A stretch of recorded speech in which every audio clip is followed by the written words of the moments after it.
Human-led deforestation is linked to less rain in tropical rainforests, according to a new study published last month in the journal Nature. Large-scale cutting of trees in the Amazon and other rainforests could lead to declining agricultural yields, raise the risk of wildfires, and promote irregular precipitation patterns, scientists say. Robust forests help produce rainfall in a process called moisture recycling. Essentially, trees absorb rainwater and release its moisture back into the atmosphere, contributing to cloud formation and, consequently, more rain. By disrupting this process, deforestation has a far-reaching impact. The moisture can travel up to an average of 373 miles before falling as precipitation. In regions downwind of the Amazon, for example, up to 70% of rain could come from the forest-driven cloud formation, per the paper.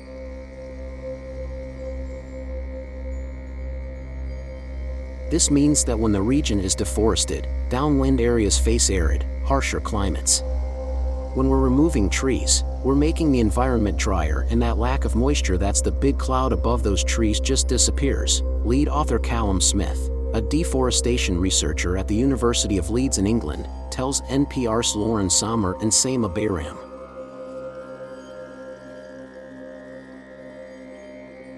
The researchers examined precipitation and deforestation patterns in the Amazon rainforest, Congo Basin, and Southeast Asia, which hosts the Lucer ecosystem, a forested area of Indonesia.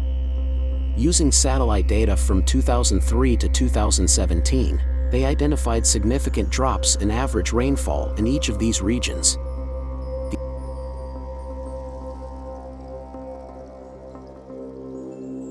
The impacts were visible even at small scales, but the most dramatic changes could be seen over wide areas. At the scale of about 15,500 square miles, scientists found that rainfall decreased 0.25 millimeters per month for every percentage point of forest loss. Importantly, the researchers demonstrate a correlation between rising human activity and decreases in local rainfall.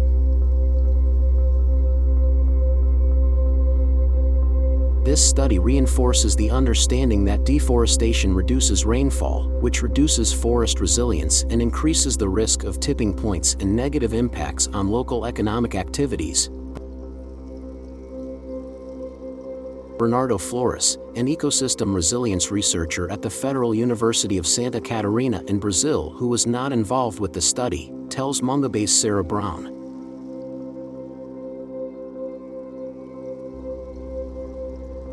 Experts warn the Amazon is approaching a tipping point that will result in drier conditions, turning its leafy vegetation into a savanna. This would threaten the wildlife in the Amazon rainforest, which is one of the most biodiverse places on Earth, home to 1 in 10 of the planet's known species.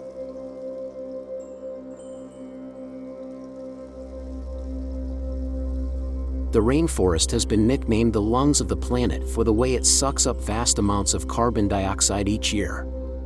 But some dangerous changes are already occurring. The dry season in the southern Amazon is now 4 to 5 weeks longer than it was in 1970, says Carlos Nobra, an Earth system scientist who contributed to first identifying the Amazon's tipping point, to Mongabe.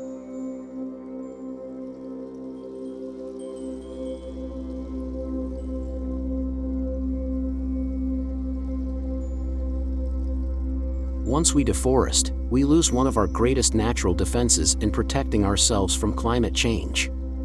This is not only true for forests, but also other ecosystems, says Robin Averbeck, Forest Program Director at the Rainforest Action Network, to NPR.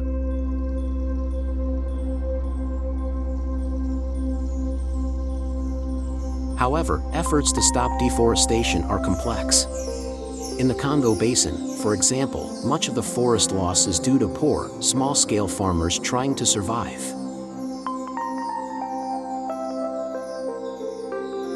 Francis Seymour, senior fellow at the nonprofit World Resources Institute, tells NPR it's important to distinguish corporations and governments engaging in deforestation practices from local communities who are trying to make a living.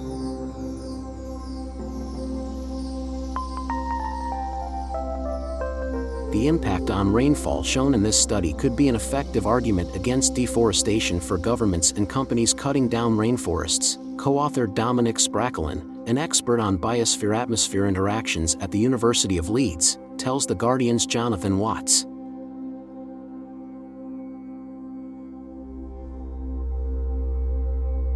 The idea that forests should be conserved to store carbon has greater sway in the Northern Hemisphere, while the immediate effects on hydrology are more personal to those who live near the trees.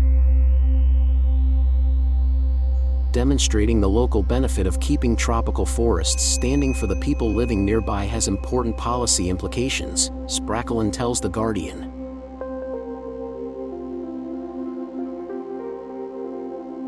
Brazil has worked to reduce the amount of deforestation in the Amazon since the early 2000s, wrote Jason Daly for Smithsonian Magazine in 2019. Luiz Inácio Lula da Silva led efforts to decrease deforestation when he served as president of Brazil from 2003 to 2010, but former President Jair Bolsonaro oversaw an increase in deforestation after he took office in 2019.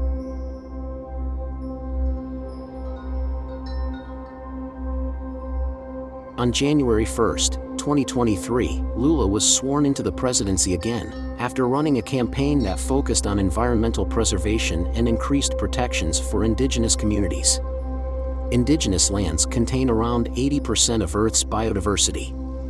The Amazon is important for everyone in the world, says florist to NPR. When humanity faces problems in the future that we now don't even imagine now, the solutions can come from the Amazon.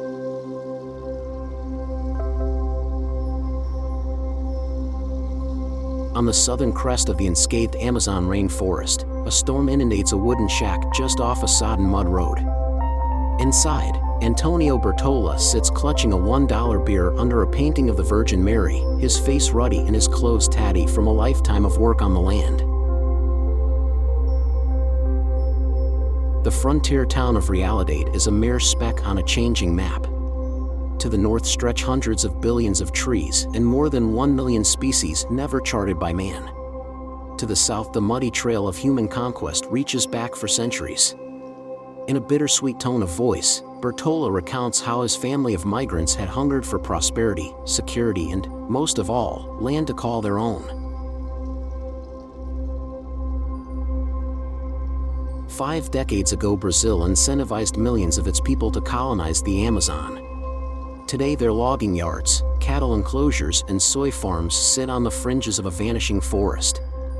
Powered by murky sources of capital and rising demand for beef, a violent and corrupt frontier is now pushing into indigenous land, national parks and one of the most preserved parts of the jungle. Brazil's new president, Jair Bolsonaro, an unapologetic cheerleader for the exploitation of the Amazon, has the colonists' backs. He sacked key environmental officials and slashed enforcement. His message: the Amazon is open for business.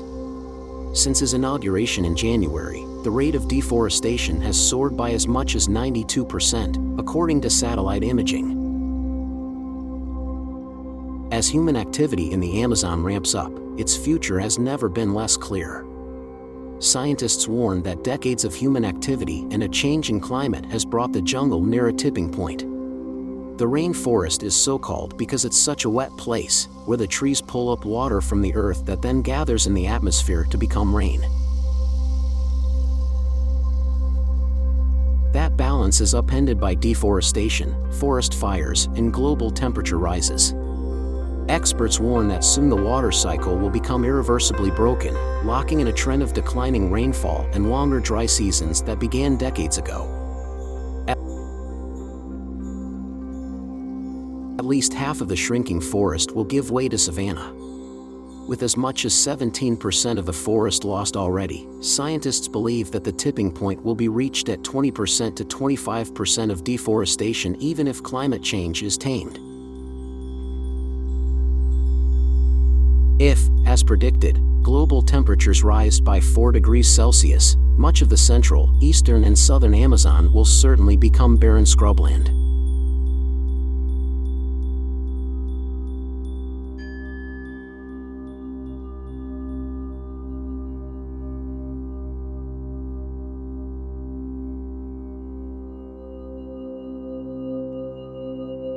The fires that raged across the Amazon in August helped illuminate something the world can no longer ignore. Inside the crucible of this ancient forest, relentless colonization is combining with environmental vandalism and a warming climate to create a crisis. If things continue as they are now, the Amazon might not exist at all within a few generations, with dire consequences for all life on Earth. To understand what is truly happening to the world's largest rainforest, Time journeyed thousands of miles by road, boat, and small plane this year to the front lines of deforestation. We spoke to loggers, tribespeople, environmentalists, ranchers, and scientists. Despite growing outrage and threats by Western leaders to withhold trade with Brazil until Bolsonaro reverses course, on the ground we discover the battle for the Amazon is close to being lost. The emboldened forces of development are running without restraint, and the stakes for the planet couldn't be higher. As the official formerly responsible for Brazil's deforestation monitoring, Ricardo Galvão, who was fired in August for defending his data on tree loss, told us, if the Amazon is destroyed, it will be impossible to control global warming.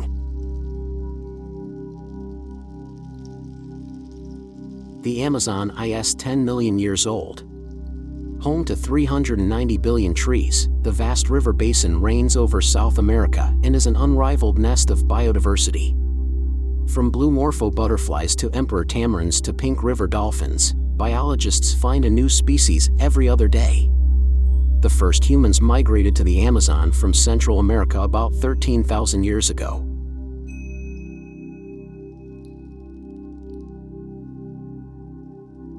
Up to 10 million tribespeople lived in fortified settlements, creating ceremonial earthworks and cultivating fields and orchards. The Carapuna tribe roamed one enclave just south of where the Madeira River splinters into its tributaries amid rapids and waterfalls, in what today is the Brazilian state of Rondônia. The mouth of the Amazon sits 1,000 miles to the northeast. To the west and north the forest stretches into Bolivia, Peru, Colombia, and Venezuela.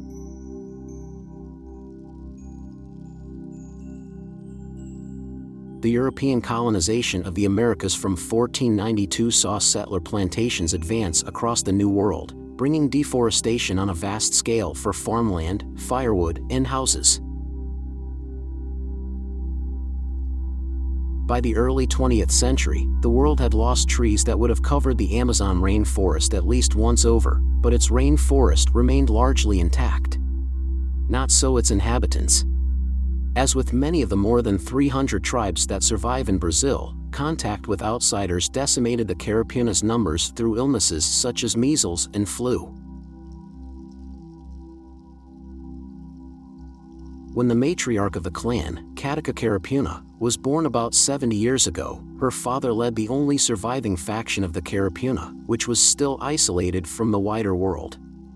Speaking with a soft lilt in her native language, she recounts that in those days, the birth of a girl caused celebration. The tribe would dance for days to the music of bamboo flutes to hail its endurance.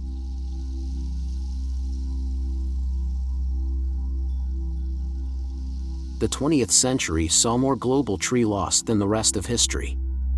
The Amazon, with vast mineral riches under its soil, finally came under threat. In 1964, Brazil's military dictatorship took power and decreed that empty jungle was a security risk.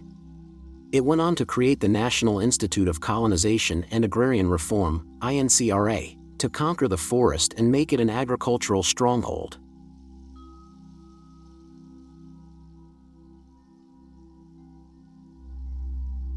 In the early 1970s, the government ran television ads for a new mecca of cheap land and freedom. Bertola and his family, farm laborers descended from Italian immigrants to the south of Brazil, joined millions flooding northward on newly built highways. Everyone had the same dream, says Bertola, now 52. It just meant deforesting it all. Men like Bertola are the forward cavalry of deforestation.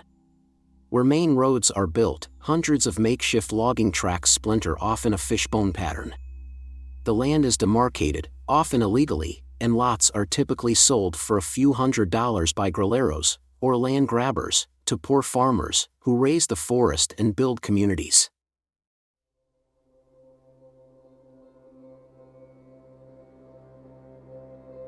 Over time, electricity and phone lines arrive, and the jaguars that threaten the cattle disappear from the landscape.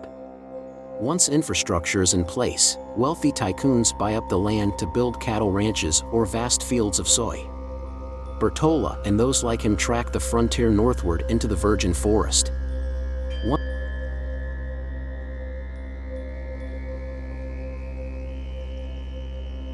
Once in motion, expansion is relentless. In Brazil, one of 9 countries in the Amazon basin, an area larger than Texas has been cut.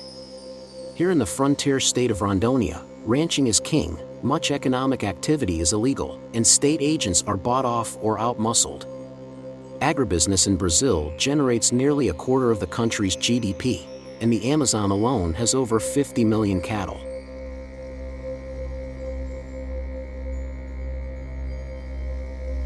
For the Carapuna, the 20th century arrival of outsiders spelled further tragedy. The government sent an expedition into the forest in 1976 to find and assimilate the tribespeople, who, innocent and bare-chested, reacted joyfully at the moment of contact, dancing and holding hands with the outsiders. The delight did not last.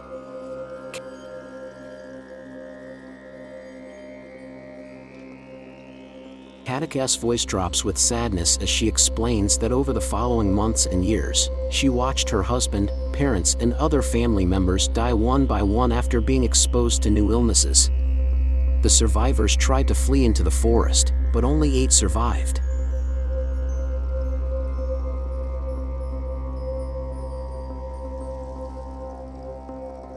In 1998, the few surviving Carapuna were granted a protected territory about the size of New York City. Indigenous land makes up 23% of the Brazilian Amazon and is a bulwark against deforestation. It binds the tribes to the fate of the forest. If one dies, the other likely will too. The next year, a few settlers placed a marker at a spot deep in the forest just a few miles to the west of the Carapuna's territory.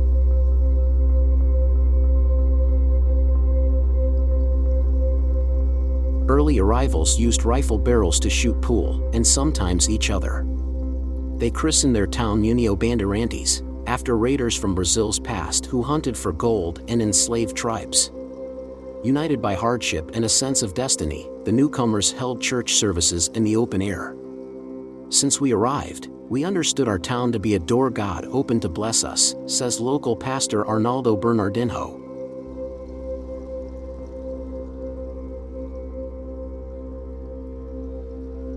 Early in the new millennium, due to international pressure, Brazil got serious about stopping deforestation. That was felt keenly in União Bandeirantes. The authorities tried to evict the settlers and, when that failed, raids by the federal environmental regulator, IBAMA, along with the army, fined nearly every farmer in the settlement. One rancher, Edgar Goncalves de Oliveira, says he was fined $40,000 but has no regrets.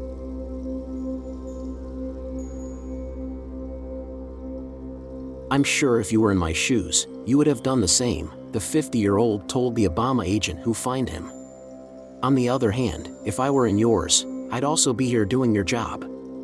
Even though the government rarely succeeds in collecting the fees, a fine can prevent the recipient from getting loans and provoke aggravation. Such moves worked. Deforestation fell 83.5% from 2004 to 2012.